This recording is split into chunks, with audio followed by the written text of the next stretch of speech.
नमस्कार, मैं हूं आपके साथ वैशाली और आप देख रहे हैं लल्लू लाल न्यूज चैनल। आइए रुक करते हैं आज की खास खबरों पर।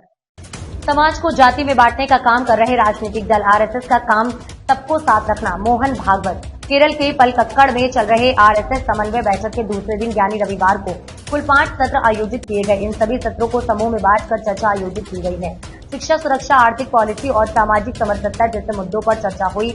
समन्वय बैठक में सर संघ चालक मोहन भागवत ने कहा कि राजनीतिक दल भारत के हिंदू समाज को जातीय वर्ग में तोड़ने की कोशिश करते रहेंगे, लेकिन संघ का काम है सामाजिक समरसता बनाए रखना और सबको साथ रखना। उन्होंने कहा कि हमें संघ की सोच के आधार पर सबको साथ लेकर चलना है।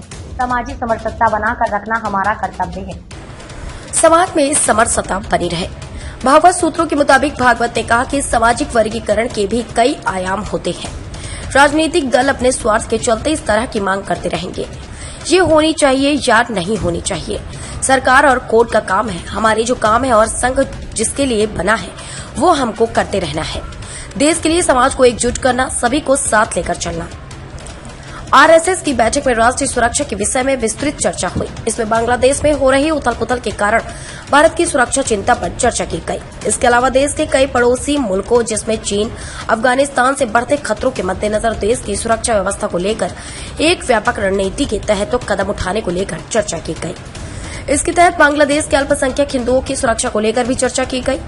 बांग्लादेश में हिंदू की प्रताड़ना, उनके विस्थापन की समस्या और उनके पुनर्वास को लेकर एक विस्तृत चर्चा की गई। इस मुद्दे पर सरकार द्वारा उठाए जा रहे कदमों के अलावा और क्या क्या किया जा सकता है, इस मुद्दे पर भी चर्चा की गई।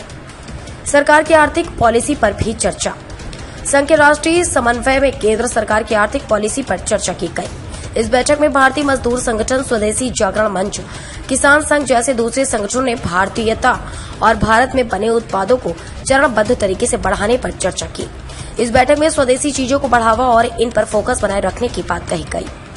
इसके साथ हो आर्थिक चर्चा के दौरान इस बात पर गहन चर्चा की गई कि सरकार के तमाम योजनाओं का अधिक से अधिक किसानों को कैसे फायदा हो और छोटे दुकानदारों, व्यापारियों की आर्थिक स्थिति भी ध्यान रखी जाए।